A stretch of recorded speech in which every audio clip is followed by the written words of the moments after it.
risk. This was spoiling everything. This is spoiled like 20-day-old mac and cheese. Anyway, spoiled. It's real spoiled. You think this is still good? Like, no, baby, it's looking at you. Do not eat that.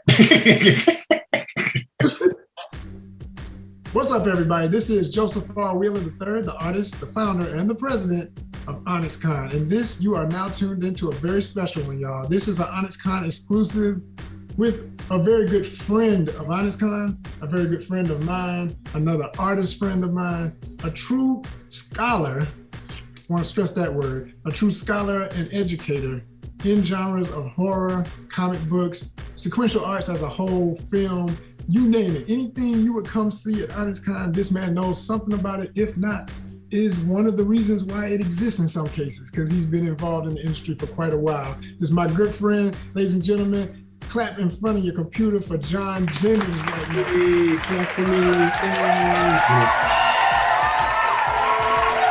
Yeah. Thank you for having me. And when I say we really are homies, you can obviously tell. Before we started this, we had to catch up, and this brother already got my ribs hurting. He's a part-time comedian, I think. That's what, yeah, people don't realize how hilarious I am. Anyway. That's my other side hustle. So first, in addition to being a stand-in for Ice-T whenever he needs it, I know you do that for Law and Order. I know you do, man. I know you do. You do it. I'm trying to keep that on the down low. Yeah, bro, you do. But check it. Tell the people real quick, because I gave the basics, but tell the people a little bit about you. I'm gonna start off by saying I know you're another Southern-bred brother like myself, being from ATL and whatnot, but you're from Mississippi. That's right. All right. Born and raised. What part? I was born in Brookhaven, Mississippi, which is about an hour, north of New Orleans. Right? Oh, okay. Yeah, and then I was raised in a small town called Flora, Mississippi. Now you say Flora? Flora. That's a Flora. Yeah. Flora. Flora. It's funny because when I was at Jackson State, I would say Florida, and people for like 2 years thought I was from Florida. So I'd be like, yeah, I'm from Miami. I can't. Even Florida, yeah. From Florida, yeah. So yeah, a small town about 15 miles north of Jackson, Mississippi, the capital. Was born and raised, like I said, at Brookhaven, but like I grew up there, went to Jackson State University for undergrad. Sonic Boom of the South. Got to shout out the band. Yeah, I was also known as J State. Anyway. Jay. Yeah, so I was there for like 4 years doing my undergrad at in commercial art, which is the great granddaddy of graphic design, and with a minor in drawing. I worked for the local paper, the Clarion Ledger, for a little bit, and then I ended up going to grad school. Got 2 master's degrees at University of Illinois at Urbana-Champaign, which is the main. That's the Fighting Illini. That's the main Illinois school. Yep. I got an MA in art education in '95, and then got a terminal degree, in graphic design in '97. Then I went back to Jackson State, helped start their graphic design program, designed the school logo, all kinds of stuff. Worked there for like 4 years. What year was that? What year was that? That was like '97 through like 2001 or something like that. Okay. And then I got like recruited. I think by the time I met you, I was about to say, this is getting close around that time, so I was trying to remember. I was already at University of Illinois when I met you. Because I think I met you in Philly, right? At ECBACC, East Coast Black Asian Comics Convention. Shout out to Yumi and the whole squad, for sure. That's right. Yeah, so I think by that time, I was already collaborating with Dr. Damian Duffy, who I did those books to your side there with. And, and I think, no, you know what, that's not true. I was actually getting ready to do that because we were actually working on Out of Sequence, right? Which is a show. Yeah. Out of Sequence, underrepresented voices in American comics. That's what led us to work on, the Black independent comics, community, Black comics, African-American independent comics, art and culture. That's the first book. That is so out of print. It's really hard to find that book, Shout out to Mark Batty Publisher for taking a chance on us, actually. That's right. Good people, man. And you got followed up many years later with this one? Black Comics Returns, which actually is about to go out of print. And so they're going to do a new softcover version, smaller. So these are going to become collector's items pretty soon, pretty soon. But yeah, so me and Damian started working together to really curate think about, independent Black creators and how, we were actually forging ahead despite the fact that we didn't get access to distribution at the time. We were, a community of creators. And what year was Out of Sequence? Out of Sequence had to be 2008. So that's when we met. Yeah, something like that. Yeah. Or 07 if it took a year. 07. Oh yeah, because it took us because we did Other Heroes first. That's right. So man, what year was Other Hero? That's right. Yeah. It had to be the year. It took us 2.5 years to curate. The art shows that had catalogs. The art shows, yeah, that's right. That had to be 2005 or something like that. Actually, or 2006, because it took us over 2 years to put Out of Sequence together. And we decided to do Other Heroes as a practice show. Yeah. Because we realized we had never curated a show before, so we needed a practice show. So we did it at Jackson State. Okay, exactly. I was about to say it was probably 05 then, because I came out with my one main independent book, Brother Yams. Brother Yams, yeah. And that was part of it. Some of the illustrations from Yams was part of that show, in addition to Out of Sequence and just all kinds of stuff that we've done. I mean, it was in right. But yeah, man, wow, okay. Because I had forgotten. I was like, how long have I known John? No, I feel you forget. You have to think about like, how did I meet this person? Because you become like a mainstay, right? So that's kind of like how, I mean, basically what happened was Other Heroes, in some ways helped us land Black comics. And so basically, I really like Mark Betty Publisher as a publisher. And they just did really like socially conscious, smart books, Yeah. And I was like, yo, let's do this Black comic books, and then book. And Buzz Spector, who at the time was the editor, he just hit me up on social media and said, what's up? I hadn't heard from that cat since then. We'll send us a proposal, right? Send a proposal in, and they were like, well, how are you going to get in touch with all these people? I said, these are people. Right. We're already in touch with the people. We just need an opportunity, And that's what happened. And so they let us do a lot of the graphic design on the book, yeah. And what I like about it is that it became like a universal front. There's a lot of, just like any community, there's fighting, there's like big brothers and big sisters. But what happened with this book is that it kind of like showed the vanguard of all the creators of color who were working in the United States at the time. A lot of people, not everybody, but a lot of folk, the folk that we knew who were dope, That's right. Yeah, and that's kind of like how that happened. And then a few years later, I actually had the book because I was showing my students. I was teaching in San Francisco, and I went by Mission Comics, actually. And this gentleman named David Desenayake was working there, and it turns out that he was the marketing director for Magnetic Press, and that's actually how we got hooked up with. It's just like the book has opened up doors left and right. I mean, that's how we got published. How we got Kindred, all that kind of stuff. Because when people see it, they're like, "Yep, there you go." So. That's right, and I did the little cartoons on these. Yep, that's John's drawings of everybody in the book. On every page, you see their art, but you also see these little bios, and each one of those illustrations he did from photos, reference of each artist. Those drove me crazy too. I bet it did. You did great on me, by the way. I always love that. I mean, no, that's a cool. Yeah, that's you. The only thing about it that I know some people wouldn't understand, looking at things like, well, what's that all that hair? Back then I had a mohawk, y'all. Yeah, mohawk. So you can't really tell in this particular stylized, still beautiful version. It was, yeah, that's what that was. So exactly. Yeah, so that's some of the stuff that kind of like, we really started looking at like Black independent comics culture, and that just kind of, and I think from there we just started doing more like experimental work, experimental comics work, and then segued into doing the Kindred adaptation, right, which was a big deal. Tell them what that is. We can't, we talking casually like everybody knows what the Kindred. No, okay. Tell so basically, what that is. Yeah, my bad. Yeah, so it's the first adaptation in graphic novel form of Octavia Butler's Kindred, which is, Octavia Butler is like the great godmother of like Black speculative fiction. All for applause again. Yeah, thank you. I mean, because she's still, her gifts are still, teaching us, you know what I'm saying? I mean, unfortunately, because a lot of stuff was like, yo, they're morality tales, and if you look outside your window, right, you know, it's looking real Parable of Talents right now. You know what I'm saying? So, yeah. So anyway, but we got a chance to do that, and you know, it sold well. It actually debuted at New York at #1 on New York Times bestsellers list. I think it's hold on. No.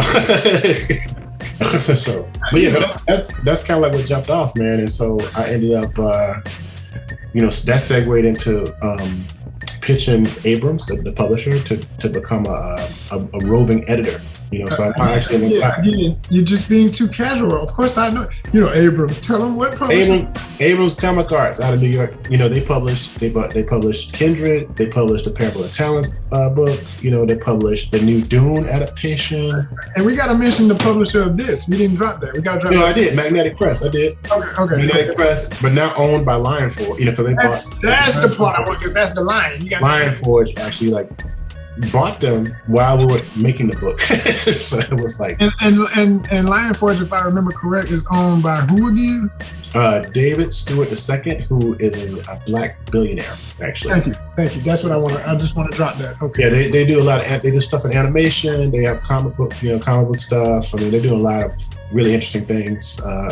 You know, they were based out of St. Louis at the time, and then they ended up purchasing Oni Press. I think I'm not really sure where they are with that now, but. They bought Oni Press, for a second. Yeah, but they've diversified into a lot of different spaces, and they still are primary shareholders in Magnetic. And you know, Magnetic is run by like yourself, like one cat, like Mike Kennedy, and he just does a lot of stuff that's kickstarted. But he actually just started a gaming aspect, which is gonna be cool. He just got the rights to do Lupin III. They're doing a 50th anniversary printing of the books and stuff, and also doing a new RPG, Lupin III. Yep, and some other stuff he's got. That's an anime and manga, right? Anime and manga, and also a hit Netflix show with a brother actually is Lupin. Yeah. Anyway, so yeah, people are doing their thing out there. So anyway, so that's kind of where I'm now. So now I'm like. You know, I'm doing like freelance work with Abrams as an editor. And so what I do is like I put together creative teams, I pitch them books for my imprint, which is called Megascope, which is a imprint dedicated to graphic novels by and about people of color, but specifically focused on speculation. So that means like science fiction, horror, fantasy, superheroes, you know, black fairies, whatever anything like that. We're also doing crime fiction and also historical fiction. Like we're doing like we just put out a book about the Tulsa Race Massacre, for instance. It's called Across the Tracks. Okay. A hardcover, you know, for us by us, you know, but you know, in tandem with with Abrams. And so we just launched during the pandemic, which is crazy, but we're still doing well, you know. Nice. But, yeah, and we're doing a book about the Emmett Till murder, actually. We are doing a book about, you know, Stephanie St. Clair, who was, you know, Bumpy Johnson's mentor. So we're doing some really cool things. And of course, our first book was After the Rain. Hold it up a little bit. I adapted from Nnedi Okorafor's short story. Yeah, there you go. Okay. So anyway, so I've been busy. That cover was dope. Who did that cover? David Brame. He's the art. Yeah, so I basically worked with David Brame, and I was the colorist on it. Nice. Yeah, so I did colors. I adapted the book and I did colors. So. Very dope, man. Very dope. Thanks, man. John be making moves, y'all. See, this is kind of people ONYXCON roles here. Now, tell them your history real quick about. I mean, we said we met at HECBOC and everything, but as far as coming to ONYXCON, and you know, I always say we bring good things to life. You know, not to steal someone else's praise, but it's just true. It just is what it is. We bring things together. You know what I mean? We the plug for real, and not on no street stuff, but on some art life. You know. Exactly. No, yeah. So as far as like I said, I met you there, and then I think that's when you first started thinking about planning it, because I think everybody's inspiration probably comes a little bit directly from like Tertel on Lee and his space in Chicago. Hey, 1993, the first one, yes. Exactly. And so the idea of building a network of Black or ethnocentric conventions is something I think a lot of us became inspired by, because we see the energy, you see the community, you see the sharing of culture, you see the sharing and building of economic stability, because we're sharing it, what I'm saying? So that's, from what I understand was that. And so, we started building that, and I came to several, actually. I want to say the first one where I met Stacey. I forgot which one was it. I think that was it could have been, yeah, it probably was that first one. Yeah. Everybody that we had met through Omar Bilal's very famous and still alive. He brought it back, the Museum of Black Superheroes. He shifted it over to Instagram, right? Yeah, it's still kicking. He still has the page up, the .com. But also he used to have a part of it that was a forum, back when forums were the thing before the rest of this super social media took over. Right. And it was a thing called Hero Talk. And that's where a lot of us met that way too. So yeah, man. No, Hero Talk was spectacular. And that's why actually we did a shout out for Omar in the first Black comics book, because, we really wanted to make sure that people understood, like, we have built a community, there's a, and also shout out to the Glyph Awards, right? Because we have awards for Black excellence, put together by Black folk, and so basically shows like ONYXCON and honestly like shows like MechaCon and like East Coast Black Angel Comics Convention, Motor City Con, Blurry Con. These are the types of things that are jumping off to kind of support, Black creativity in the comics, medium, right? So a lot of these things happen because of that, so. Yes, sir. Yeah, man, and everything related, because as we go, of course, we're expanding. We're now a 501c3 nonprofit officially. So if everybody enjoying this, please hit the GoFundMe link and give what you can. We appreciate you. Yes, and know that it's more than just comics and everything like that. Of course, it will always be there. It will always be the sci-fi, the fantasy, and everything. But we done got into ONYXCON 50 tournament and all that stuff. Do you fish at all, John? Only for survival.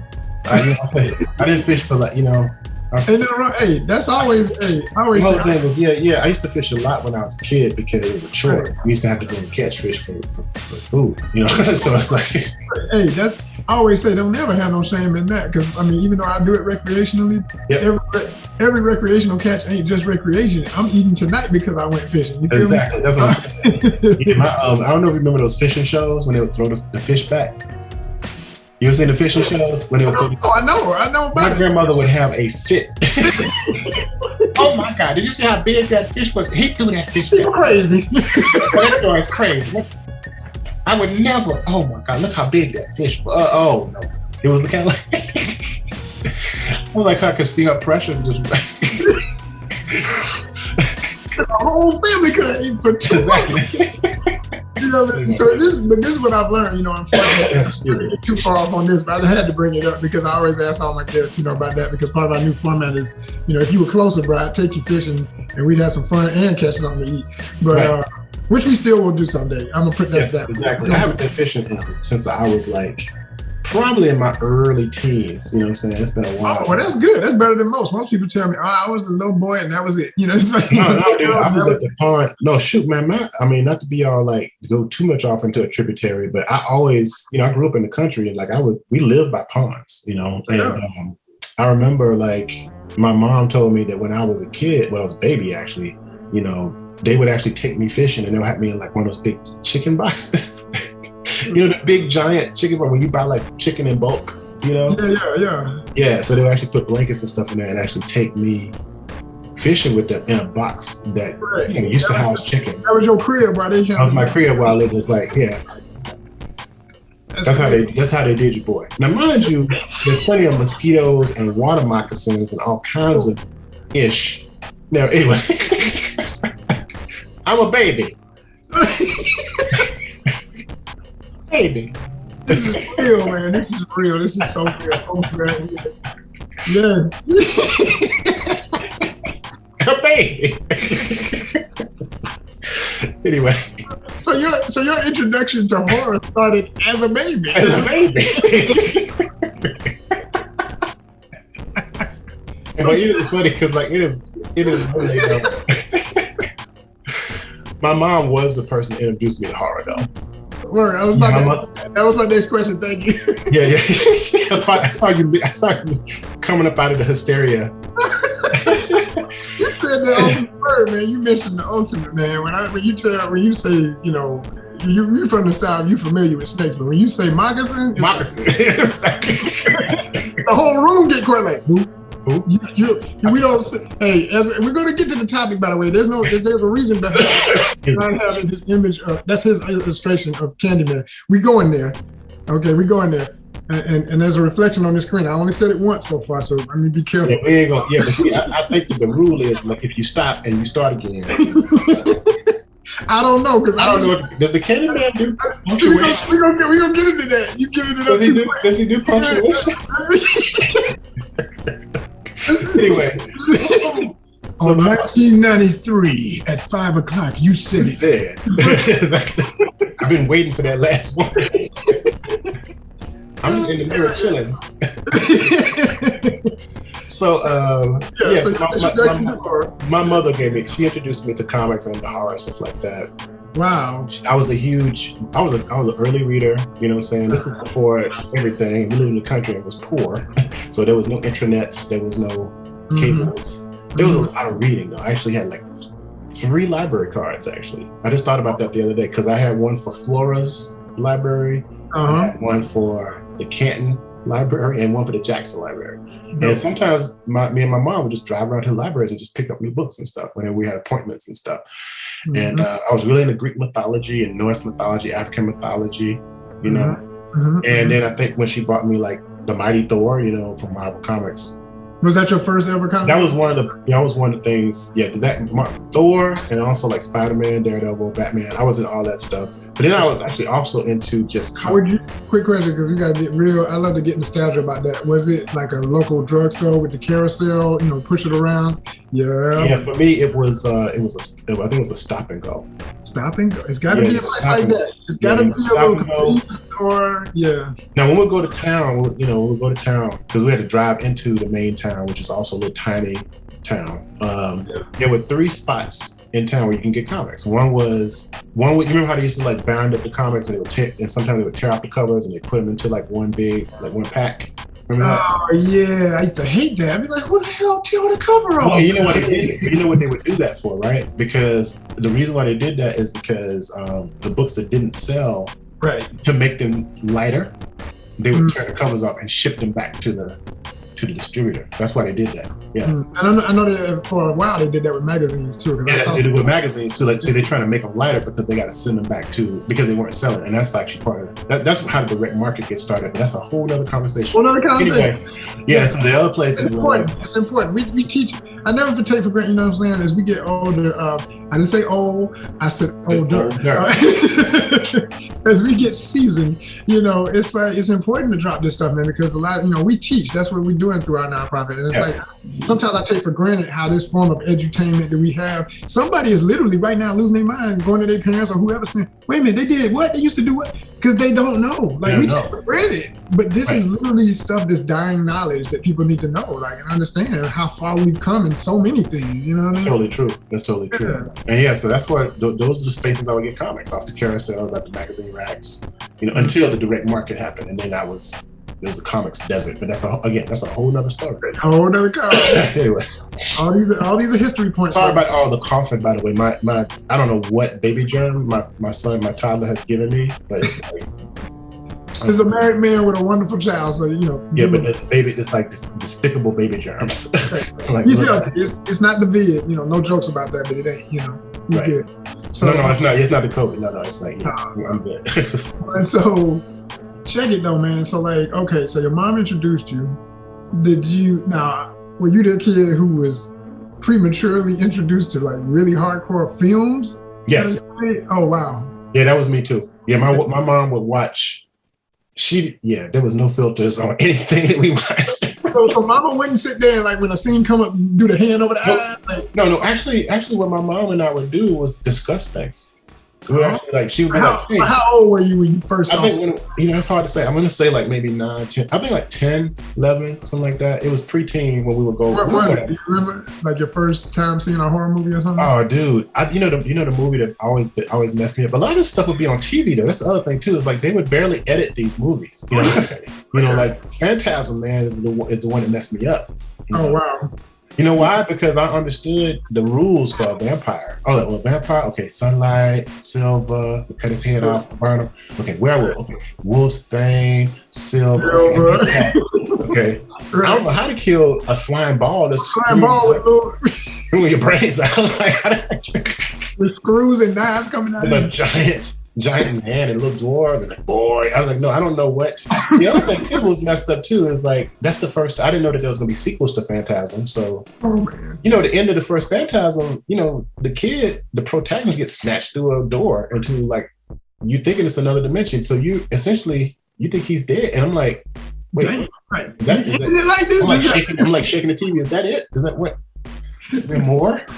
Yeah, that was the first time I seen a horror movie where the monster wins.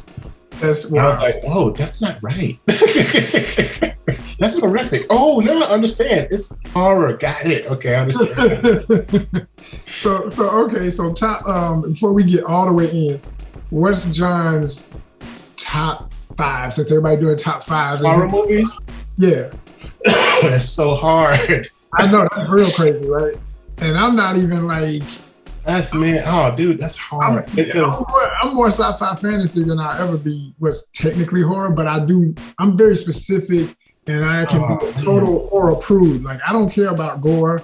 I want substance. I like the more what's the mental stuff going on. I like the atmospheric. Yeah, I'm like you. I like the slow. Like Stacy's like that too. We have, because you know Stacey Robinson. He's a huge fan of horror. The slow burn. You know, like really, really mental. You know. Oh man, that's hard. But here's the thing. We doing it again. We mentioning people, we ain't telling people who we talking about. Stacey Robinson is like Professor Stacey Robinson is pretty much my artistic other half. He's like Black Kirby, man. Yeah. So you got on one side you got Black Kirby, on the other side your other half is J2D2 with Damien. That's right, J2D2, Damien Duffy, exactly. And who made all of this possible again? Just to exactly. And we worked together still. Me and Damien did the Kendrick graphic novels together. Me and Stacey did Black Kirby, but also I'm Alfonso Jones. I edited him for the Across the Tracks book. And the 3 of us are getting ready to pitch this book called Night Boy, which is going to be hot. Yeah. Okay. Oh yeah, so we're working. I heard it first, right? Yes, you did. We always. ONYXCON exclusive. You gotta say it. Say it. Yes. Anyway. Oh yeah. So I don't know, 5. Because I want to do really good ones. Because people are like, man, that's lame. But you know, some of my favorite horror movies. I really like Prince of Darkness. And they're in no particular order, by the way. I'm about to say, and this is just today. If it changes, whatever. It will change. I'm just gonna say them, but they might not necessarily. It's just stuff that I've seen that I really like a lot. Prince of Darkness by John Carpenter is one of my favorite ones. It's not one of his like more well known, because everybody knows him for Halloween and stuff like that, you know. Okay. But I think Prince of Darkness is like his most terrifying film, you know. Just because it deals with it forces you to rethink like existence and what heaven and hell is and like what the devil is. And yeah, it's a really tripped out movie, man. Have you ever seen it? It's kind of sci-fi horror, actually. It's good. You know, I like it a lot, and I've seen it a million times. You know, because it's just such a creepy movie.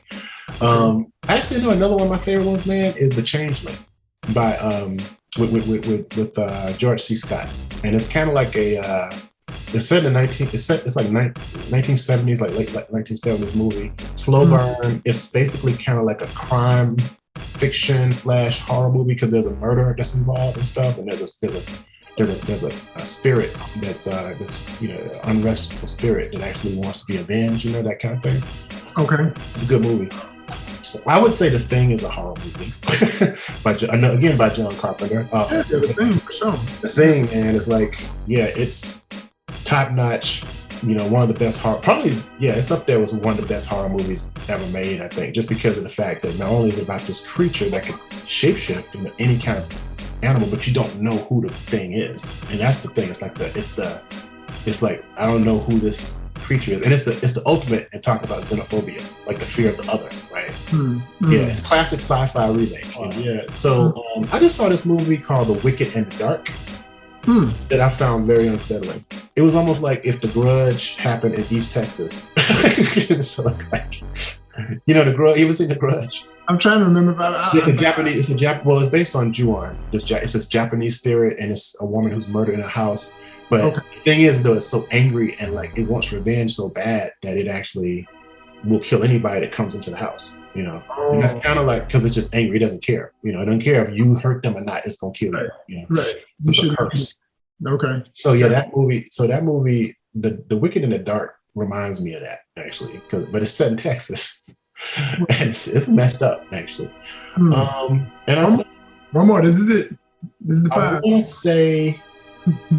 I want to say. Oh man, I'm torn. Probably The Fly. Oh wow! Sci-fi horror movie. Now the first one or the remake with the remake with Jeff Goldblum. Yeah, because really that movie is about the fear. You know, it's about the fear of aging.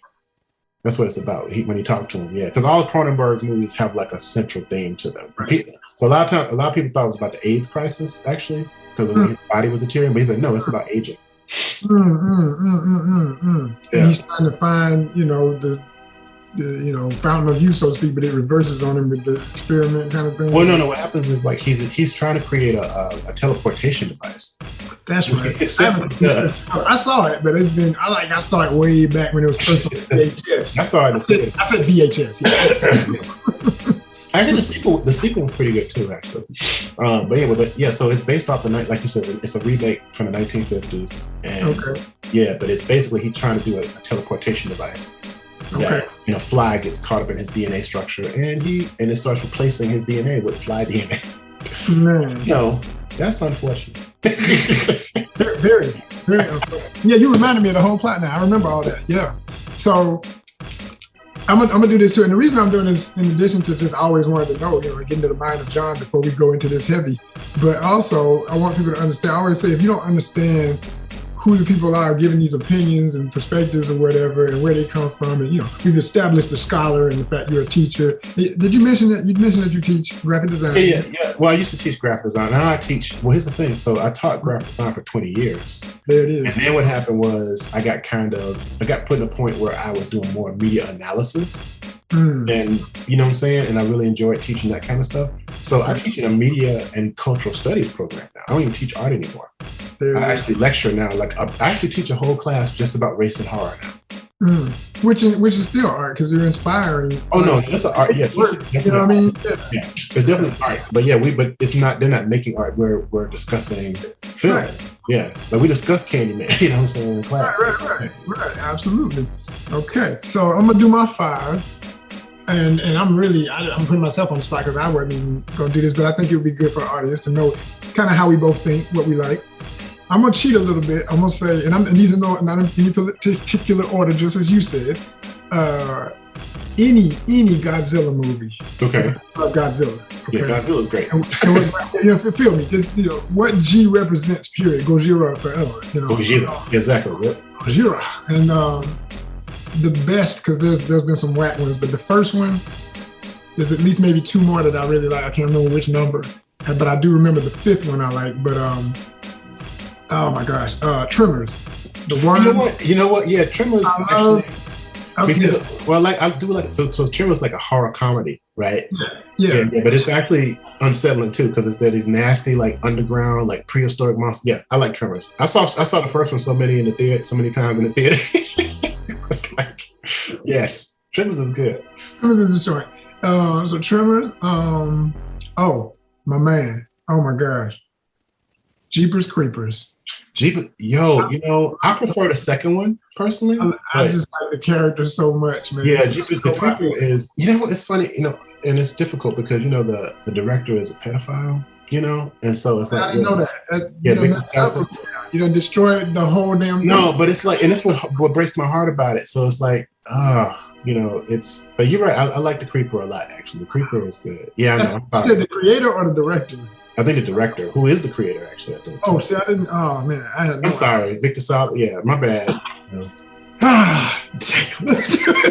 Gotta go throw away and burn my DVDs. No, I mean, it's just, you know, you can't. I mean, if we get into that, and that's one of those disturbing things about so many artists. Like, once you find out different things about people and their personal life, it can ruin so much. Like, sometimes I don't want to know, because I'm just like, can I just not know nothing about you so I can keep enjoying your art? Exactly.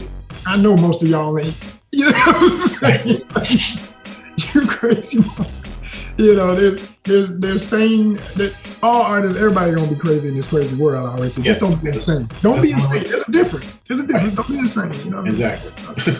But then, I'm a creature feature guy, obviously. No, I like that though, because it reminded me of one I should have said actually. It's all good. It's all good. You showing that you still love it anyway. Any of the Alien movies? And yes, that's what I was saying. Yes, Alien. Alien is a horror movie. Yeah. Absolutely. I would almost want to just do that to the second power. Not that it's a second, but add Predator. But I don't want to give up my last category, because it gets me into what we're here to talk about for all the fans, for all the friends. And so we'll just do it justice. And I'll just say, Candyman. No. And no, don't do it. No, don't do that. Don't. Yeah, okay. All right. Vanessa. She killed that. Don't say that. She killed that. That what, man? And I know she knows it. Every actor knows it when you get their moments. That is like, I'm an actor too, by the way. If you don't know, if you haven't been following the channel, whatever, get up to date. Join the ONYXCON vibes. Get in with us. We do this. So anyway, when Vanessa Williams, oh my gosh. Vanessa Williams from so many things, from the original Candyman, from the, you know what I'm saying, from the, the series, Soul Food, from, I mean, countless stuff. I just want to remind people that they haven't seen her in a while, you know what I mean? Oh, yeah. When she does that, just even in the preview, when they had that little clip, don't say that. That to me is the classic editing of promoting movies done by Monkey Paw. Shout out to Peel. Shout out to the whole production, the whole squad. How they did this, it's insane. It's phenomenal. I loved it, every bit of it. I've been on a kick ever since, which is why I had to do this interview with John Jennings, knowing what he loves and what we love, and just horror scholar. You know, man, when I tell you, it reminds me of when the sister in Get Out was like, no. Exactly. It was one of those moments, and I was like, right. It was really good. And they just keep like messing up R&B movies or R&B songs. I'm like, now they messed up Say My Name. Can't even say nothing. Say my name. But I like that though. It's setting a standard of what you can expect when it's one of their movies. I like that. They're thinking of all the angles. You know. Yes, they are. And she's amazing too. By the way, I met her. She's great with Vanessa Williams. Yeah. You said she's a what? I'm sorry. Amazing. Yeah, she's ridiculously smart and not just being flirty if I ever meet her, but as soon as she showed up in this, I was like, I'm sorry, Mama looked too good. Like, she can't be a mama. Like, I think she's aging backwards. It's crazy. Got to be baby face with them big eyes. I swear. But man, she killed this, and everybody killed it. And shout out to Yaya. That boy. Yaya he's a very talented actor. That brother on fire. I like him in everything he's in. The dude is super talented. Take notice of what this brother is bringing to the game, for real. And shout out to Miss DaCosta for being the director of the first ever, a Black woman, first ever Blockbuster during a pandemic. During a pandemic, exactly. With no, not streaming yet, still only in theaters, #1 movie. Almost made back their entire budget in one weekend. Oh, they will, because as soon as I heard that, I went out and said, I was gonna wait for streaming. I said, hell with that, I gotta go put my money in the pot. No, yeah, exactly. I ain't even got none, but I'm gonna use part of these ONYXCON donations. Y'all need to donate and go see this. And it's not a joke. I literally did that. I was like, this is part of the budget. I got to go see this. This is NIA DaCosta's. She's obviously a very talented director. Obviously, you know. Brother. So, if just to speak of, since there is Candyman the original. Yep. 1992. Yep. Which blows my mind when I look back and remember that that's when it came out. I started in the theater. I did too. I was undergrad. I did too, yo. And so, and I was, oh man, I was still in high school, but about to be out the next year. So So 1992, and then it followed up by Farewell to the Flesh, 1995, then followed up by Day of the Dead, Dia de los Muertos in 1999. Yep. And then now we get 2021 Candyman, just like rebooting the whole thing, but not a total reboot, a continuum. You know what I'm saying? And that's what I love most. I didn't know if they were going to literally do I was like, please don't reboot. Please, it's too much history. Don't reboot. And they didn't. They kept it true. They added so much more. And they even did homage. Listen, we need to establish this before we start. Are we doing spoilers in this, or are we going to talk around them? I mean, I think this is the point where we do sport. I mean, at this point, you should go see the movie. Like, when are you putting this up?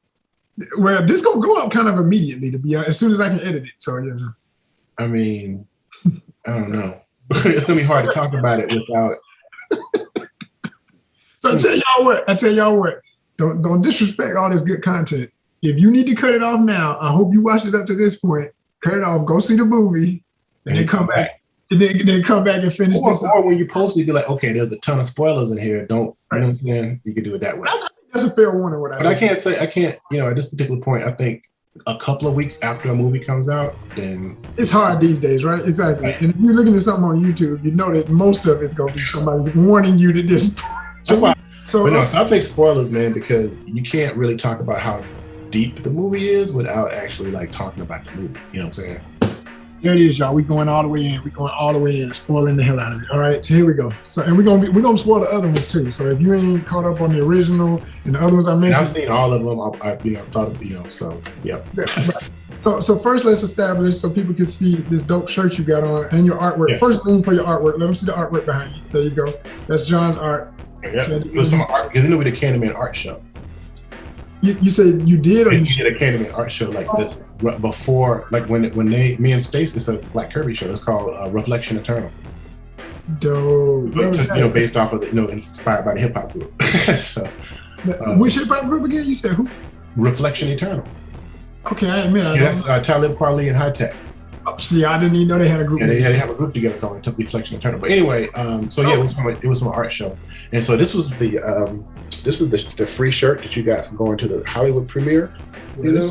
So they premiered it in New York, Atlanta, and LA on the same weekend. You get Atlanta, and I didn't get an invite. Who's in charge of this? Where y'all at? What y'all doing? You crazy? This is Artist time. Y'all better represent. Messed up, man. I thought you went. I thought you said you went to them. Before COVID, literally, all jokes aside, we used to go to every single premiere of anything, especially if it was, not even just movies that showcased Black actors, directors, whomever.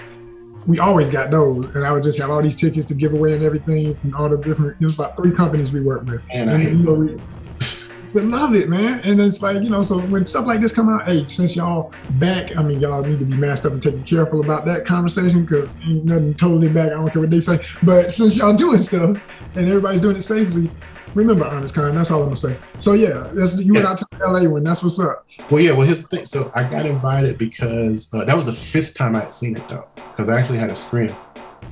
Yeah. What happened was I've seen it 5 times because there's this company called the Langston League, and they did a syllabus for Lovecraft Country just because they wanted to. They're this really interesting. Erica Budding, the sister named Erica Buddington started, and she basically is a consultant for grammar schools and stuff. And so she basically takes popular culture and she turns it into syllabi, right?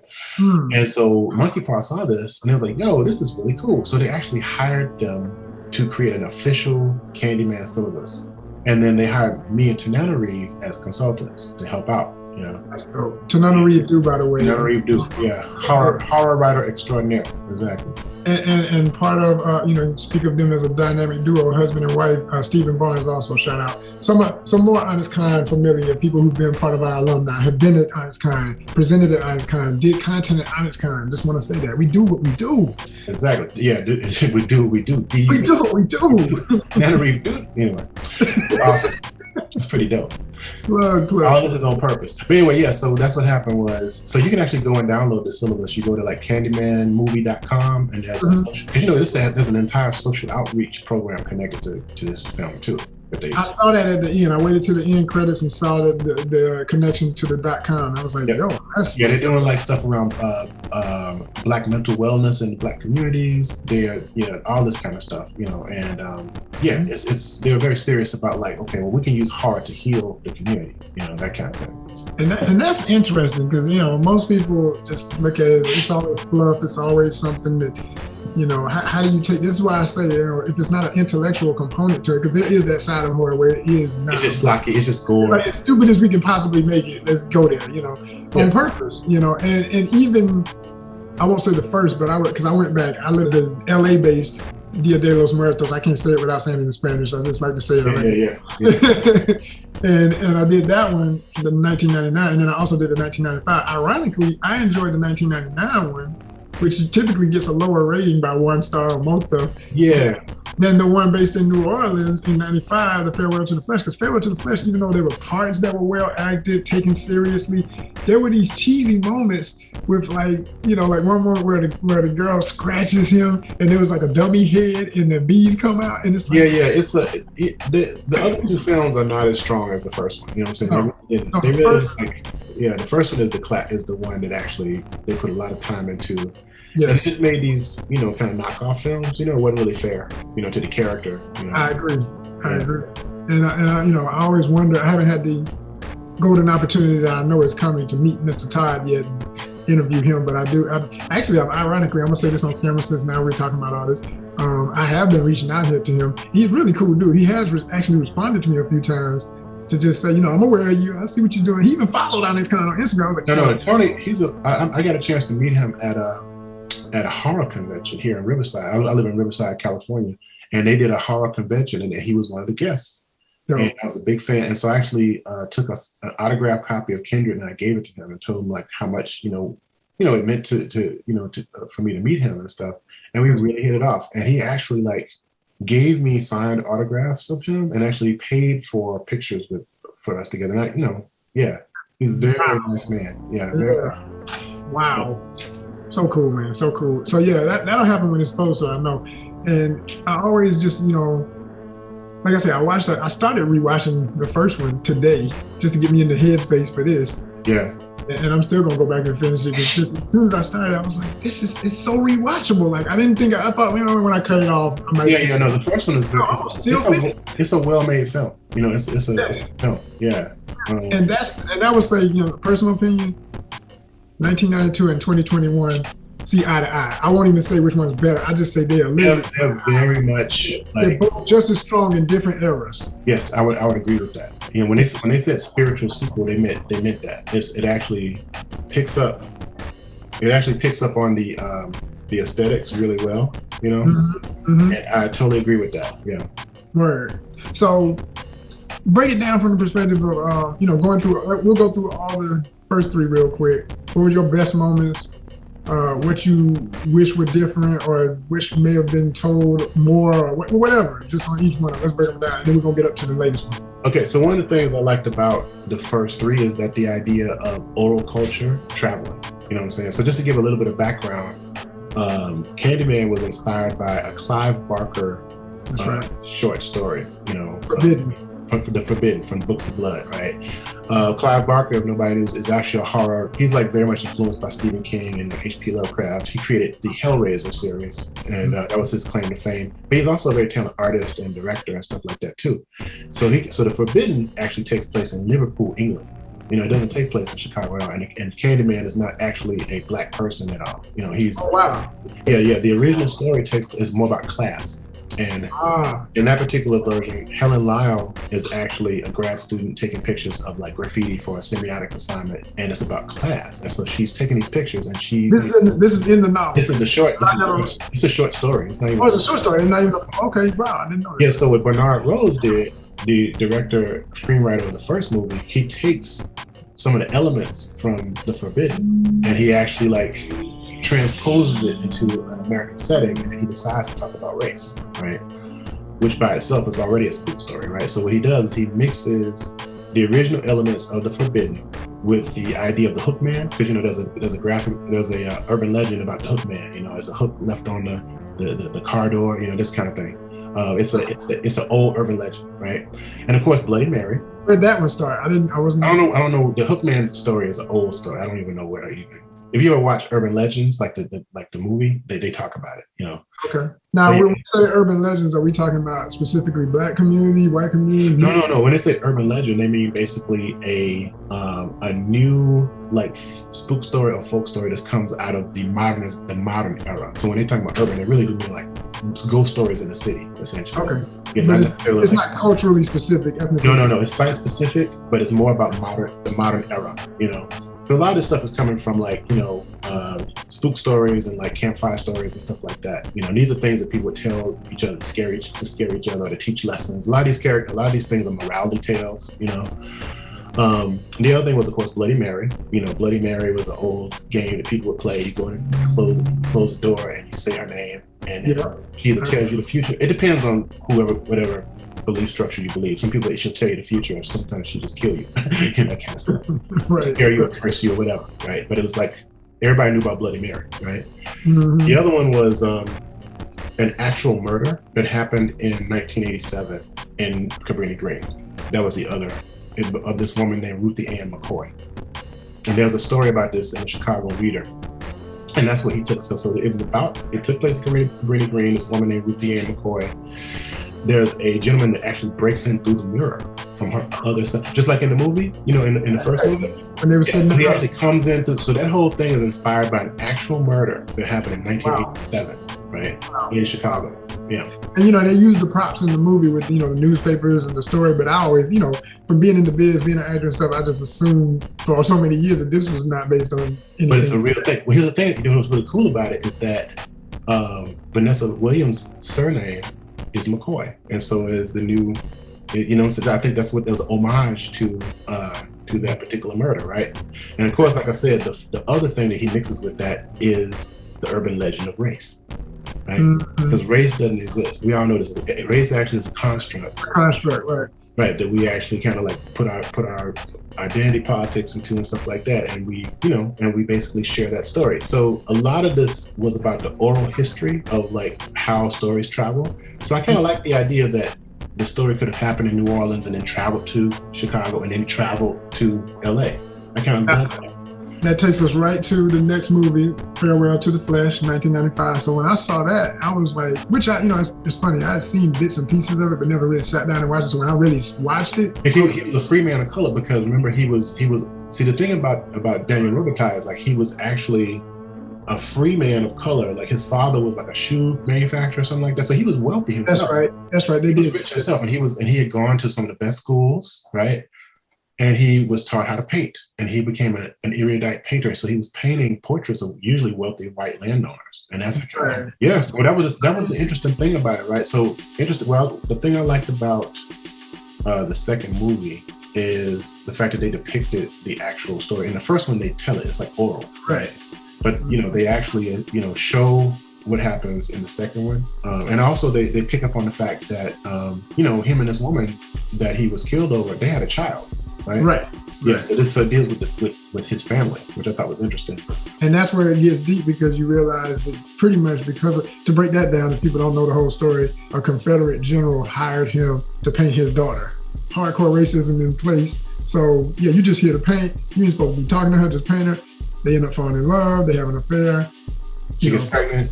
She gets pregnant, and as a result, that's when he sends. In one movie, they say he hired a mob.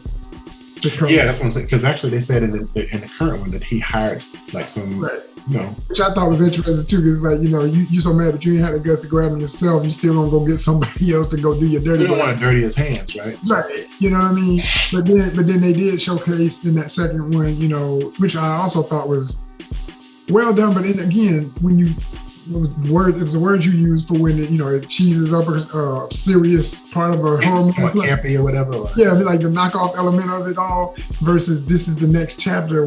This ain't no knockoff about it. Let's keep the tone right. This should have been just as if they had, in my opinion, if they had done the second and the third with the same energy of the first.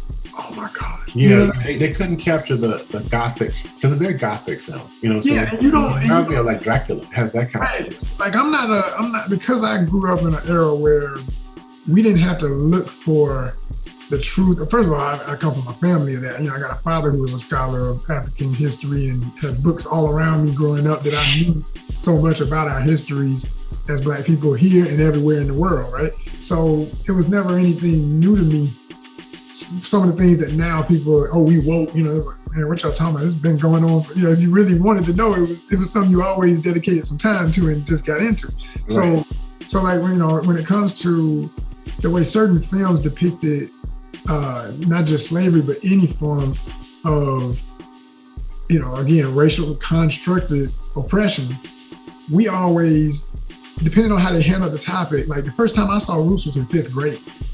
Yeah, that's what I'm saying. It's like, we had a teacher. Yeah. You know what I'm saying? We had a teacher, a Black male teacher at my elementary school, Peyton Forest, Mr. Jackson. Shout out, Mr. Jackson. I don't even know if my man is still alive. I assume he is.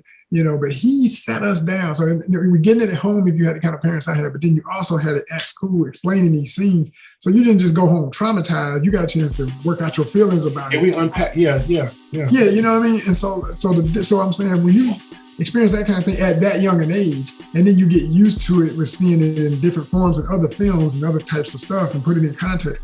When I see a scene like what is happening with the mob coming to get Daniel Robitaille, who is Candyman, becomes Candyman, and the fact, and the whole brutality of chopping his arm up. Like, some people look at this and say, oh, it's so ridiculous, just trying to be sensational. No, this is a movie giving you bits and pieces of stuff that actually happened. And see, this is something, dude. And so I, as you know, I've had a couple of meetings with Monkey Paw, right? And so at one particular meeting, I was talking about Candyman. Say that again. They didn't hear you. I've had several. You met Jordan Peele. You sat down and had lunch. We didn't have lunch, but but we, I've done a couple of things, with them, like the syllabus, for instance, that I just talked about.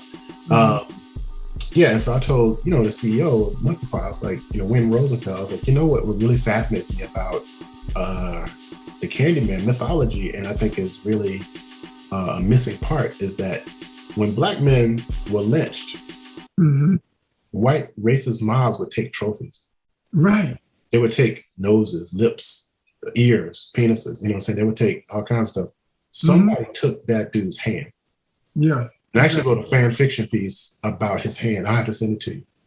Oh, wow. Cool. Yeah, because I was like, so somebody took that hand, man. Because I can't see him being this powerful artist. First of all, they wanted to defile his talent. They were jealous of his talent. They were jealous of this beautiful white woman loving him. And then they took his hand and did something with it, because that's what people did. They would collect body parts. My wife just showed me this horrific TikTok video where this dude is getting this chair reupholstered, and it's filled with like slave hair. You know what I'm saying? So they would make things out of our bodies, you know what I'm saying? And so, this isn't sensational. This isn't like, oh, it's gory. Like, no. Right. And the whole thing about sticking the hook in his hand and like torturing him, to me, I was just like reading a history book. Because, when you look at something like, look at what happened to Mary Turner, being burned, pregnant, and then, just the horrible things that they did to people. That's just how it was done. You know what I'm saying? There's so many stories in my head, but give people what Mary Turner is, because I admit I'm not remembering right off. Who you talking about? Yeah, Mary Turner was this pregnant woman who actually spoke out against the killing of her husband wrongfully. I think she was like 8 months pregnant, and they wanted to teach her a lesson. So I think they beat her upside down. They doused her in some accelerant and set her on fire, and then they cut her stomach open, and the baby came out crying, and they stomped the baby to death. Oh, have mercy. You know what I'm saying? And so, and this is something that was commonplace, so that was common. That's just how things are done. And it was usually like a bunch of people that were doing these things. So when you talk about like, the juxtaposition of like Black horror and like Black life, I think that's one of the things that people kind of like feel is like most white people in our country can distance themselves from that kind of terror. And I think a lot of times, first of all, Black folk are just now getting used to being the center of attention. You know what I'm saying? This is a very different thing, where it's like Afrofuturism, Black spectral culture is front and center. Correct. For the first time ever. Right. Because it's making money, right? And let's be real about it, and it's not because, we need to pay attention to these people. No, it's profitable. It's profitable. And then you realize like, oh my God, this entire history that we've been ignoring is part of this, right? So, I think that a lot of this stuff is like the dirty laundry we don't talk about, or we try to shy away from. But, the level of brutality that has happened to Black American people is, right. The only thing sometimes you can think about is horror, right? Because Yeah, because horror gives us a language to deal with the things we don't want to talk about. That's right. That's right. That's what I'm saying. You know, from an actor standpoint, and what I look for in the tone of a scene and the tone of an overall project. Yeah, man. Yeah, have to have some meat project. Right. I mean, and it was almost there, but it wasn't. It was almost like I could feel they almost went there in the scene where they try to, you know, do the whole retelling of what happens when he gets mobbed. Yep. But it didn't give it the gravitas. It just didn't have the gravitas, right? It did feel. I think honestly, like when dude is telling the story, that it actually has more weight to it because of the fact that we don't have the visuals, you know. Right. Yeah. Right. Actually, online, if you go to YouTube, there is somebody actually took the two and spliced them together. They actually took the voice of the man and had an inset. If you go look for it, you can find it where they're telling about Candyman and his creation. Somebody took those two scenes and put them together. Oh wow, that would give it another level. And it's no pun to Mr. Todd's work because you talk about. I mean, come on, you know, Tony Todd is literally a Shakespearean actor. He's a true thespian, like straight up. He's one of my favorites, straight up. He really is. So when I talked to him, he was actually working on. He wanted to put together a one-man show about Jack Johnson. He's working on that and some other stuff. Yeah, no, dude is he's an actor's actor. You know what I'm saying? That's right. That's right. Like I said, I love that brother's work, man. And just he is the gravitas, but he brings a weight. Everything that he does, he makes everything classy. And that's my point. Excuse me. You got somebody on that level, and sometimes the project itself doesn't have that intention, and you can tell it. That's right. You can tell. Like they were trying to do a quick cash grab, you know, with the second one. And it, you know, also another thing that bothered me about that second one was that crazy DJ. The DJ that was like we going in New Orleans. Oh, you know, I'm like, I don't need you actually to be in this at all. It just, you know what I'm saying? Because they took a space like New Orleans is generally it's genuinely spooky. Actually, it can be. You know, it's a haunted city, so it's like, and there's a lot of spirituality in space. I really wish they would have went into more of the African diaspora practices, like voodoo and hoodoo and conjure culture. That's what I would have went. You know what I'm saying? And this is what I'm saying. Like, I think it's so much potential still. I'm just gonna say this real quick, and we'll get back into it right where we're at. But you know, when I finished this new one, the 2021, the way it ends, I literally thought it was a shot to let you know this could be a series. Like, I mean, definitely continue with more movies, but it could be a TV series. They created a universe with a few words. Yeah. And a few depictions of characters related to the spirit of Daniel Robitaille, and then explaining that other people lost their mind in connection to this and became the Candyman. Almost like Avatar. What they did is almost like the Candyman became like a call sign or a mantle. Yes. And the other thing that's really wild about it is like, and this is what I thought was brilliant, is like racism is an oppressive system. So we need a system, a hive, if you will, of dark protectors to actually ward off, you know, protect the space and this culture. I was talking to Damien earlier, it almost felt like a superhero movie. You know what I'm saying? It was going there. Like, I was like, whoa, this is actually like kind of like a dark Avenger spirit thing, which I thought was, I guess what they were saying is like, Black people really shouldn't have to fear Candyman. You know what I'm saying? You know, I mean, if you think about it, that's one of the things I didn't like about the first one is like, well, this guy's lynched by a white mob.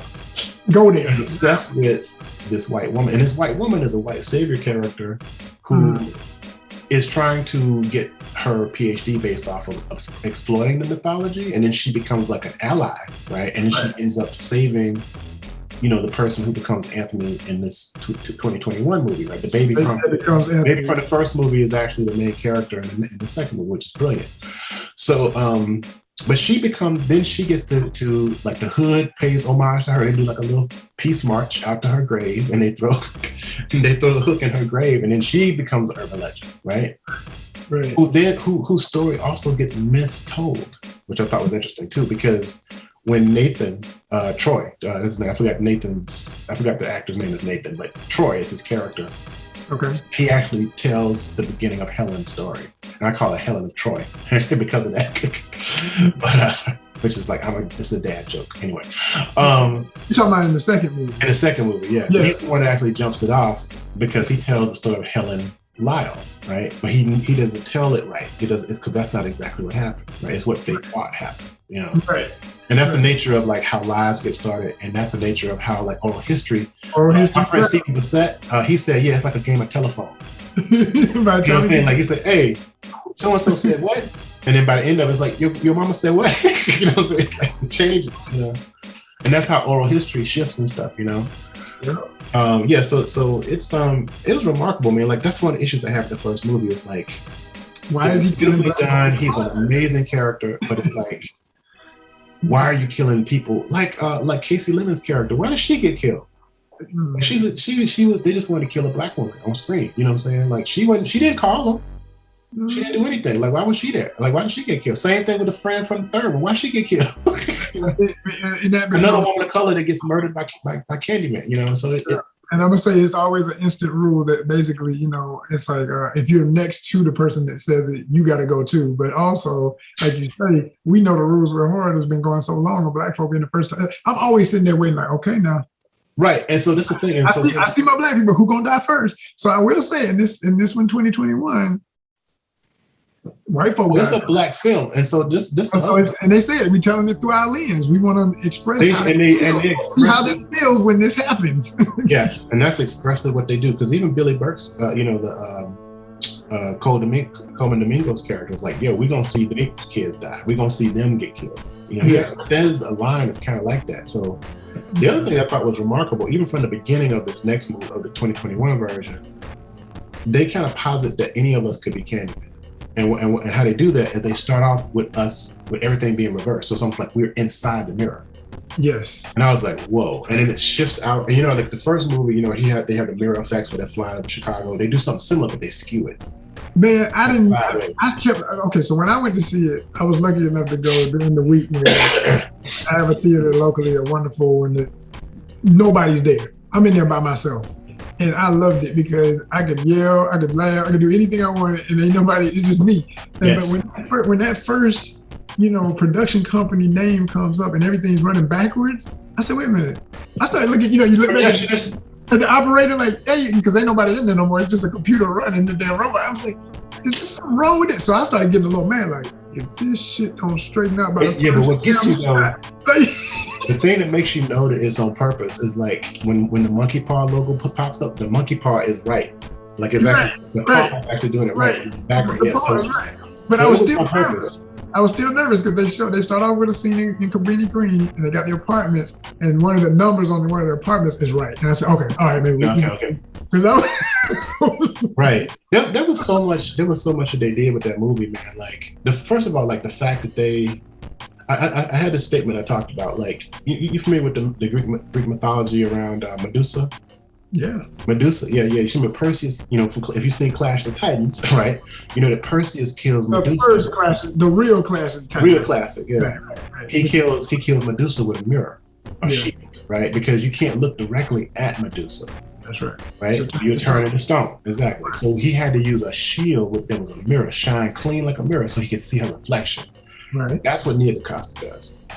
She basically doesn't show us the spectacle of Black Death. She shows us little bits and pieces of it. She shows us shadows. She shows us like reflections. At the second time I saw the movie, I was counting reflections. I was like, oh, there he is.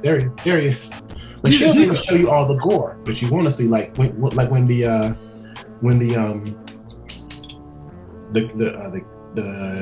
art critic is killed.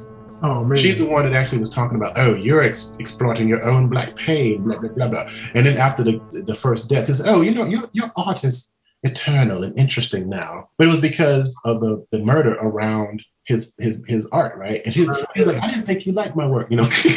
Why don't you go stay the same? So, but that kill, man, when like he leaves, he goes to the dinner, right? Mm-hmm. And the zoom out, like her, and she just go. I mean, I was like, oh my God. That was a beautiful scene, first of all. That was a hell of a scene. Yes, it was. it was I'm gorgeous. sitting there looking like, damn. Like, I'm one one of the most brutal scenes I've ever seen, but it's also like gorgeous. You know, it was beautiful. Like the woman, like NIA DaCosta, like I need to check and see who her DP, the director for photography was. I wonder if that was a drone shot. It looked like it was a drone shot too, and that's crazy. Yeah, it probably was. If it were, that is absolutely crazy. It's a really articulate, beautiful film. You know, as far as how it's put together, like it's obviously. It is. I'm definitely. I still buy DVDs. I crack up when people talk about, oh, I gotta have everything streaming. I won't want to buy anything. That's the one that you probably should get, because I wanted the director's cut too, because there's other things that I wanted from the film that I didn't get. But for the most part, we could talk about that a little bit. But Coleman Domingo's character was phenomenal. I mean, if you ever seen Dracula or any of the Dracula movies, there's this character called Renfield, right?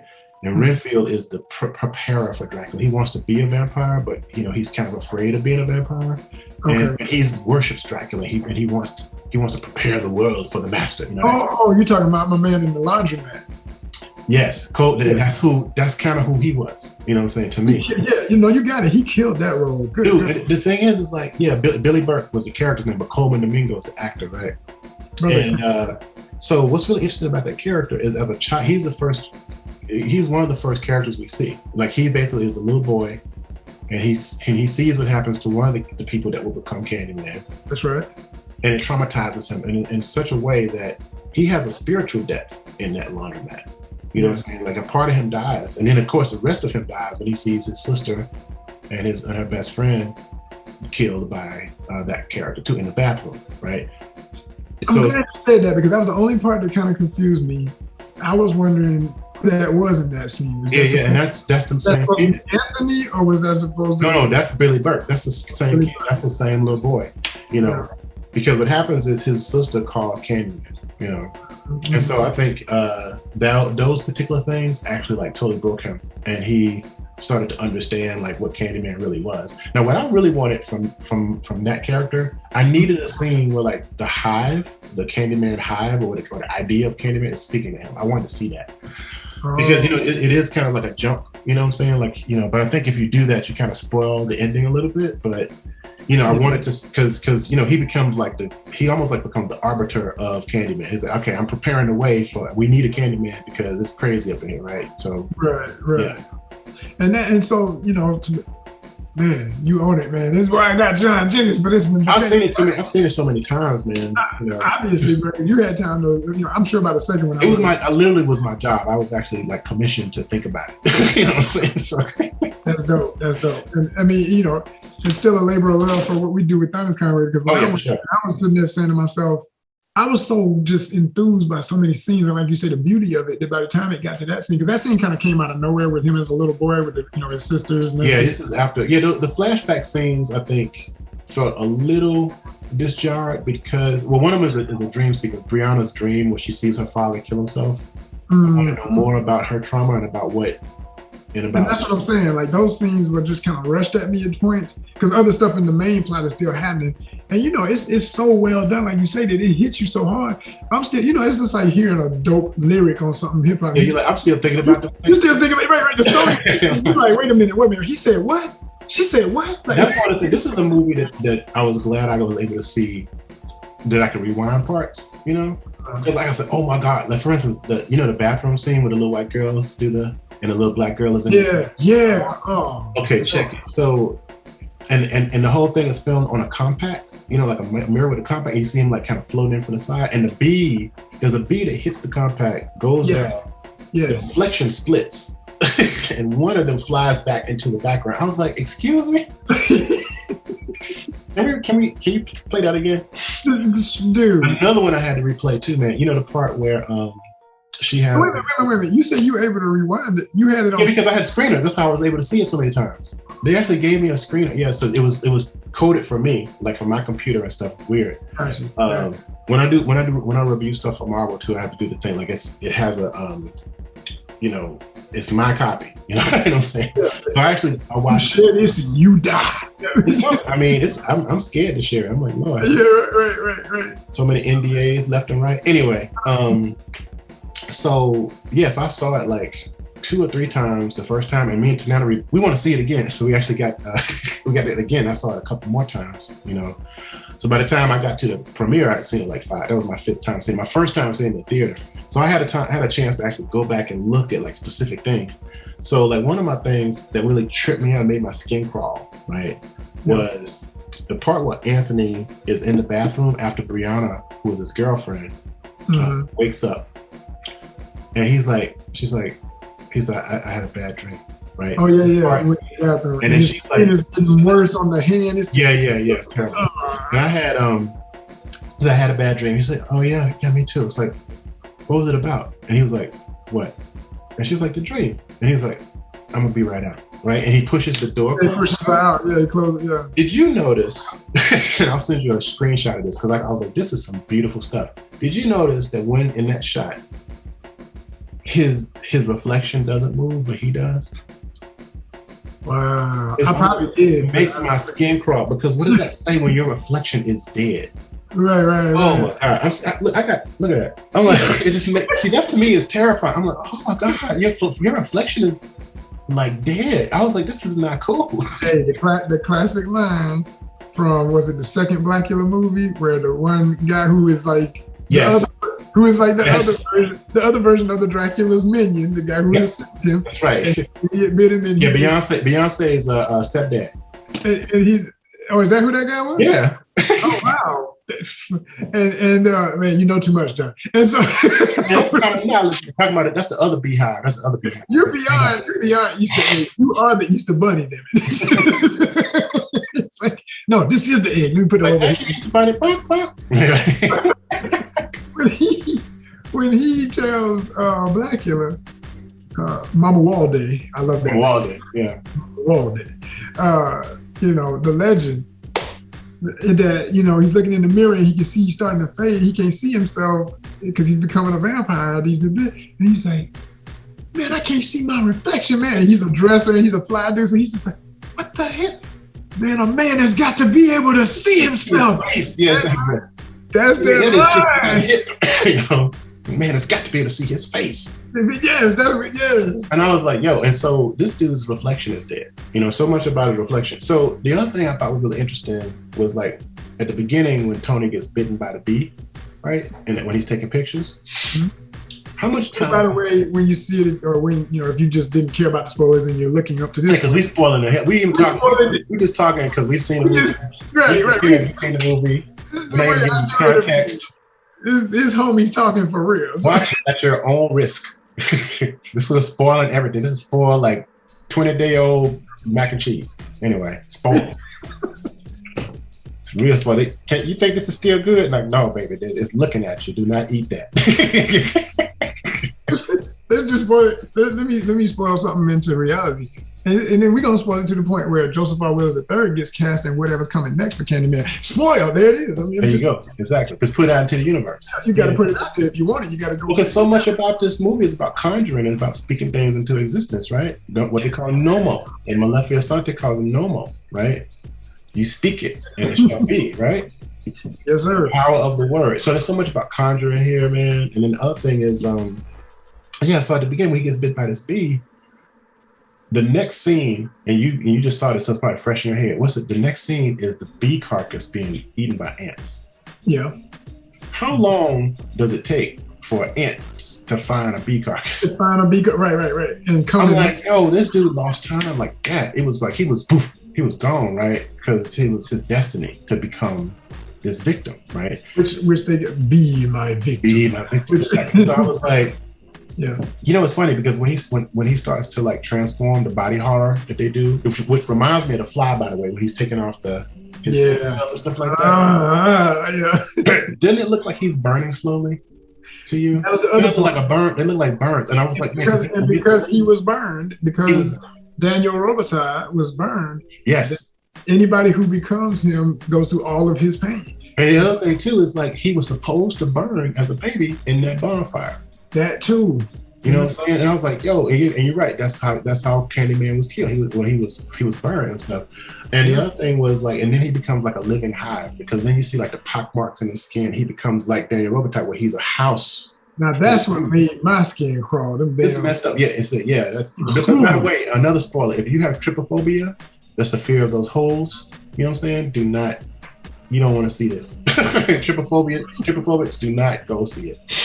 I didn't know that word. Just don't do it. That's what they call it. It's the fear. You know what I'm talking about when it's the fear of like a bunch of holes together. Yeah, a bunch of holes together. Yeah. I mean, I may not be full blown, but I know I got a little bit of it. It's unsettling. You know what I'm saying?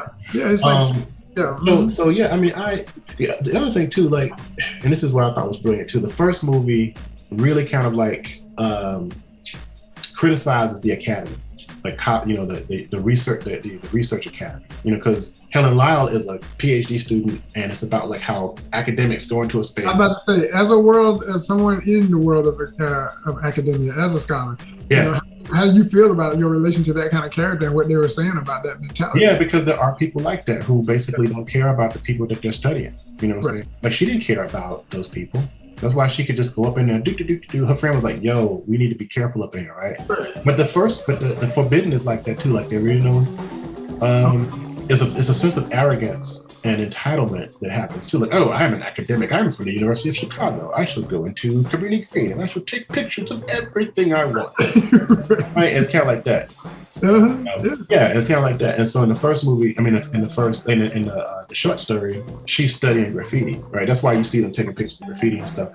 But then the art world is like that too, right? So the art world. Man, you hitting too many topics. Hold on, let's slow it down. You give me back some of the stuff I wanted to hit. That part right there, Jay, that's the part that got me the most. The commodification.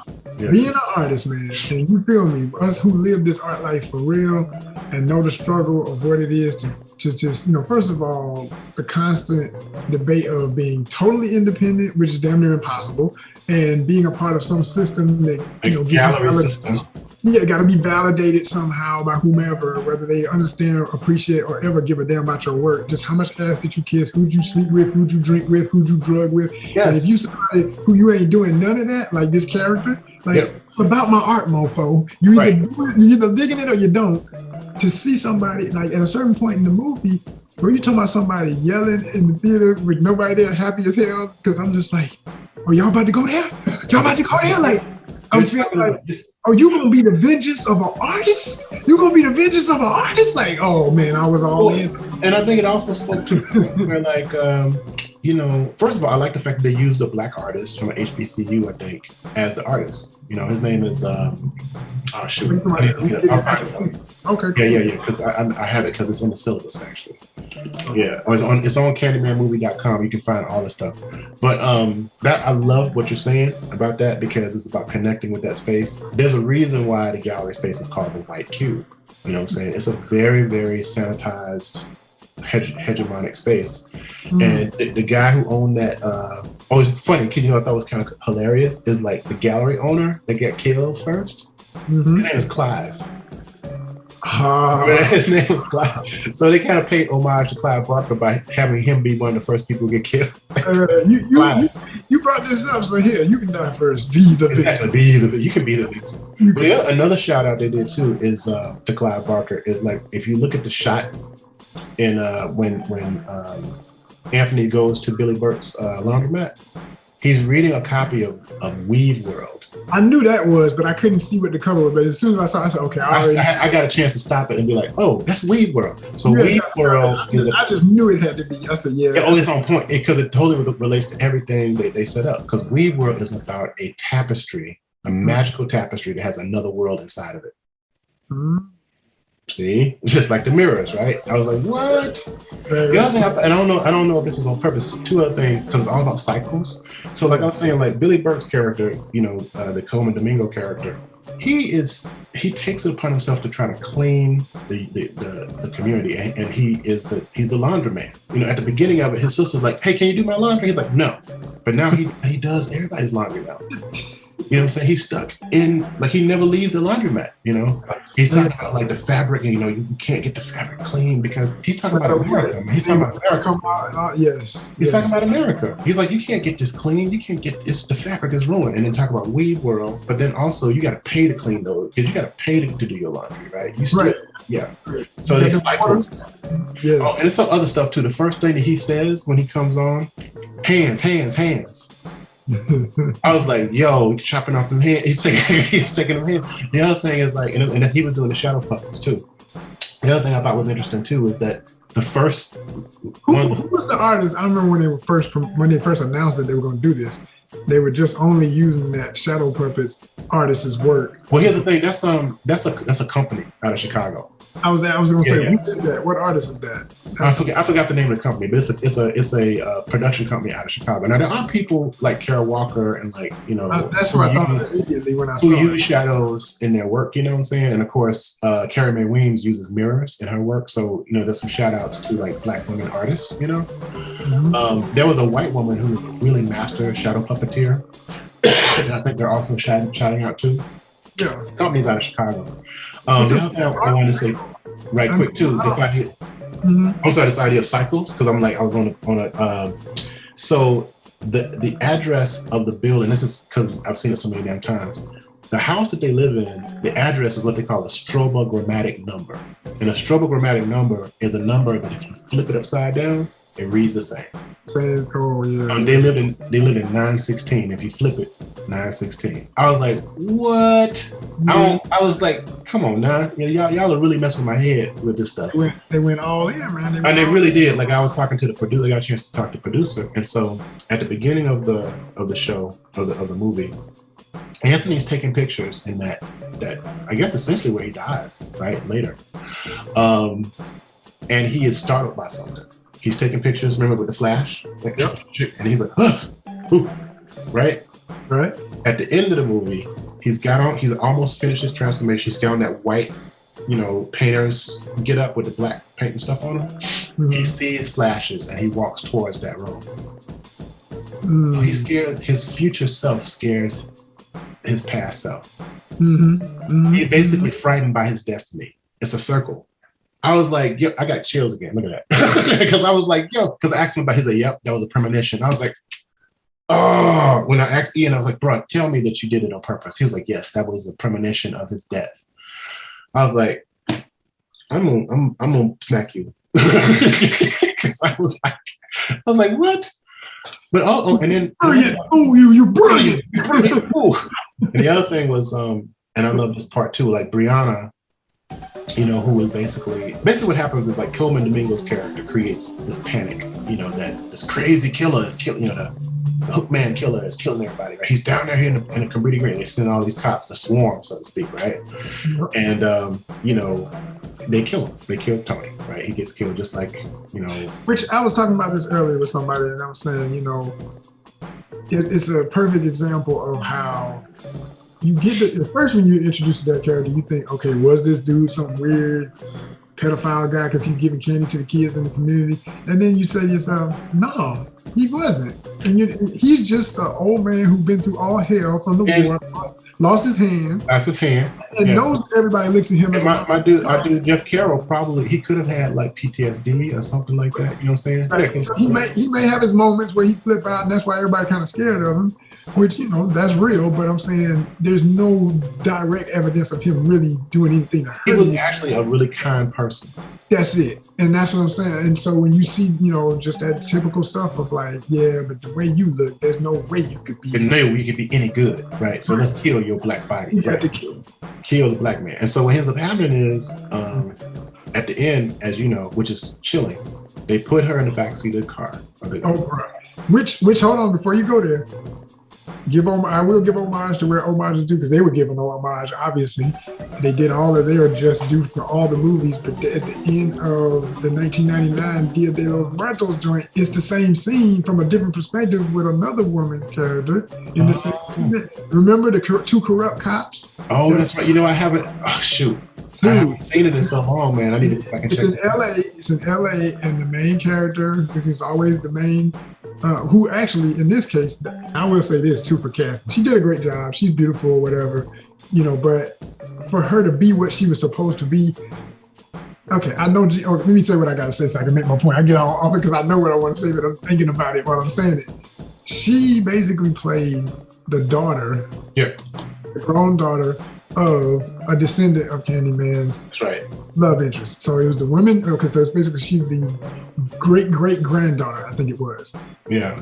Okay, of Candyman, and basically, to have the blend of what they were showing, I always said, okay, here we go again with casting issues. It's the erasure of her ethnicity. This is my point. I'm saying we know that. Okay, I'm not saying it's impossible for someone to come out looking more so what people identify as white passing, maybe.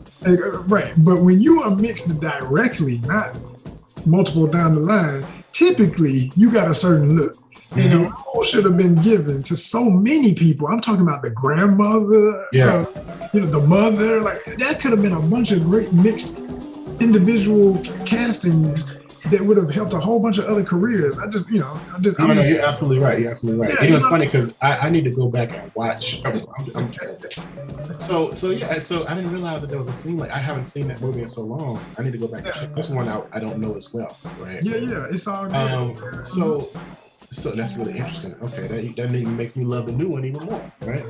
Right. Because she did her homework. So another thing I love is the fact that when the cop is looking at her, he's telling her two choices. Either you can snitch on your boyfriend and go free, or you can become an accomplice and go to jail. Yep. She picks door number 3, and she was like, "I'll tell you." But when he's doing it, he's looking in the mirror. He's like, "So you're looking at the white? You're literally looking at the white gaze, right? The white gaze, like right in front of you." And she's like, "No, let me see myself." That's right. So she started. So when she does that, NIA DaCOSTA shifts the agency to a black woman. That's right. And then my dude Sean Taylor said, then they weaponize oral culture. Yes. I was like, brother, let me catch your brain. He weaponized oral culture. I was like, man, you better get up out of here with that. That's dope. And she doesn't look at him. She's like, I'm not gonna look at you. Right. She's still scared. Yeah. It's almost like you shouldn't play with a gun. You know what I'm saying? But you can, it's gun ain't nothing to play with. Candyman can be played with. And I was thinking, like, why did he kill those 2 black girls? He was playing with him. Right. Their intent was to play a game. Correct. Everybody else that actually tried to mess with him was like, I want to get rich because of you. Because even Tony was like, I need to build my career based off this dude, right? Not knowing that he was like, connected to him, right? Everybody was playing with him. The intent that I think was, if you call me, you need to use me. Like it's almost like if you pull a gun, you need to use it kind of thing. Mm-hmm. I think she understood the power of, like, after listening to Billy Burke talk about what Candyman really was, and that's when she smiles at the end. She's like, yo, I get it now. Mm-hmm. He's here to protect the space. Like the spatial narrative can be directed if you have the proper intent. And I was like, man. So, and then of course you get even more. You even get more story with the shadow puppets at the end. Oh, right, yes. Oh my goodness! I was like, I think it's a really brilliant film. I mean, and that's another reason why by the time you get to the shadow puppets, I thought, well, each one of those are like its own story. So I said, this is gonna be a series. That's why it looked like the beginning of, you see the intros on Netflix, which are always brilliant like that. I said, this is about to be a series. That's how I got so hype about it. They have to do, it's made so much money at this point. It's got to be a sequel, at least, Man, it's got to keep. Because, there's so many unanswered questions. What we didn't really cover, though, we got to say this, because we almost went there, but we didn't go there. And this is not going to be in any of it. This is just my hopeful wishing that the right people see this, since it's become this intellectual, scholarly conversation about this brilliant concept and what it's grown into. Let it be something where, can we please define, like, it's an easy fix to what was pretty much just neglected.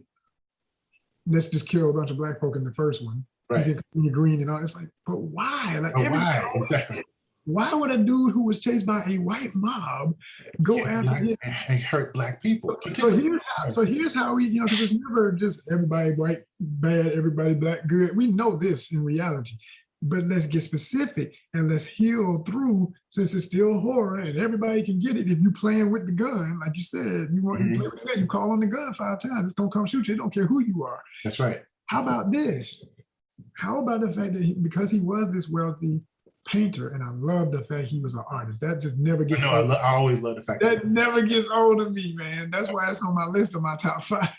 Yeah, no. You know, like, whoa. But it doesn't, but until this new one, until 2021, did it showcase the vengeance of an artist. The fact that the art critic got it, the fact that the art gallery got it. I was like, yeah, it was kind of, it reminded me a little bit like, remember that movie Velvet Buzzsaw?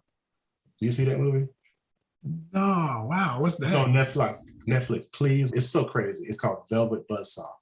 Buzzsaw, okay. It's like a buzzsaw, yeah, Velvet Buzzsaw. It's on Netflix. So like, why then not be a story that gets into the real issue of, I mean, it's all the right ingredients. He was wealthy in a time when most Black people weren't. Exactly. He's painting wealthy whites. He ends up with a wealthy white woman in a relationship, and it's true love, etc. It's easy to get into why he would have issues with Black folk being jealous of him and looking at him like, who do you think he is? Exactly. Yeah. So that never got shown to make any, and and it's like, if you're gonna make that the beginning, and you gotta explain how the hell somebody hurt. But the thing, and I think the thing is that because you have someone who actually was trying to make something that was cutting edge, I think he did, Bernard Rose. I just don't think that he had the social capital. And that's my point. You know what I'm saying? Now that it's been turned over to the right hands. Because this is always what happens when, this is when I left this new Candyman. I thought this is exactly what happened with Black Panther and why it was a success to the level it was as a film. Yep. When you allow, when you can't, anybody else, I don't care whose ethnicity it is, you just into it. Right. That's fine and good. Thanks for setting it up. But you still ain't lived it. You ain't walked these shoes yet, right? Yep. So when you going into stuff that's that specific, the pain of a place like Cabrini Green, these places were living factories of death and despair for Black people wherever they were in this nation. And to know that the first housing project ever in this country was started in Atlanta, Georgia.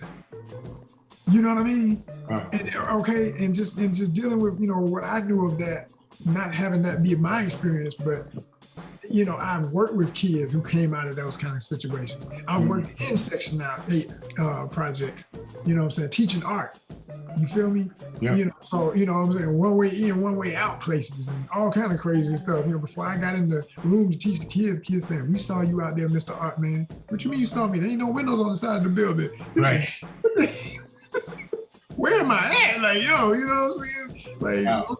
Room full of some lookout kids and others just good kids, but all of them good kids, but just despair, man, despair. Like, if you ain't ever lived that shit, where you done went through what I done seen and you know, been places where, you know, we did a mural on the side of a building one time in Red Oak Apartments that's now torn down, and the local gang would come at night and draw lines over the kids and draw lines over it, and they said, Mr. Wheeler, what are we gonna do? I said, we gonna keep painting.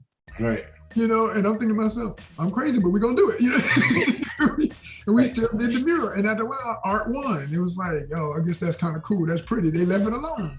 But if you've never been in that stuff, man, I'm sorry. I don't care what you well-meaning. You need somebody from it to represent it right. And I'm not saying, again, I'm not from no damn hood. I just know my people in all kind of, this is why I don't like that phrase, the culture. The culture, exactly. It's plural, damn it. Yeah, it's multiple. There's so many perspectives, and they intersect. Well, that was the thing that I liked about it too, that they showed a plethora of Black experiences in one film, from various standpoints, from various, Yes. You saw people from various, and nobody's safe.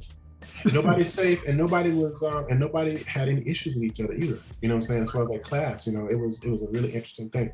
They did a great job, man. And a last thing too, because I might have to probably jump. This has been excellent. Is the first movie? He's more of a revenant, which means like he's a spirit that has physicality, like he's a physical being. Yeah. What they did with the mirrors, with him actually like still being in the mirror, so I couldn't help but think about W.E.B. Du Bois as veil, like the idea of Black people living in the veil. You know what I'm saying?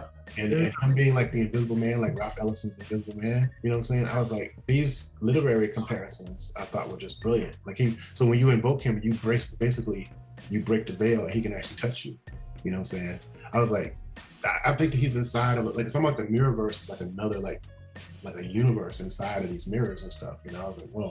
It was just, it opened up the possibilities for storytelling. It's endless now. At this point, yeah. it's endless.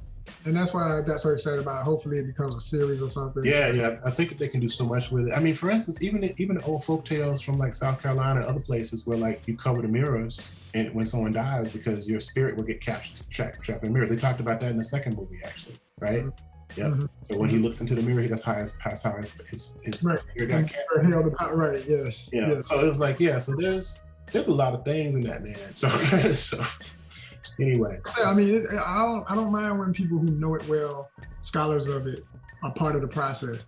But at the end of the day, it's always got to come home to who you're talking about. Otherwise, you're the scholar from the first film that just wants to get in and get your exactly. And that's I'm a big. I love the culture. Like I love like horror movies. You know, what I'm saying? I'm a big geek, but also I want to figure out ways to actually take what the power of what horror can do and actually teach about, you know, diaspora and about like, you know, social justice. That's why I like the fact that they actually have an outreach program. You know, that's beautiful, man. It's awesome. You know, this is so crazy, the whole dang interview, the way your head is right on top of. Yeah, no, it's kind of tripped out. Oh, John is Candyman again. Writing on the wall. And the writing on yeah, actually that thing, when you put it in that context, say his name, right? Yeah. Very, very Black Lives Matter. The writing on the wall, like the idea of like whenever someone gets killed, they get a mural. You know what I'm saying? Like, I'm like, yo, it's layers upon layers of like beauty. It's a beautiful film. You know, it really is. So yeah, this has been. I know you can feel it, but we both got to go, man. We can talk about this all night. No, for real. Like we have to catch up again. It's been too long.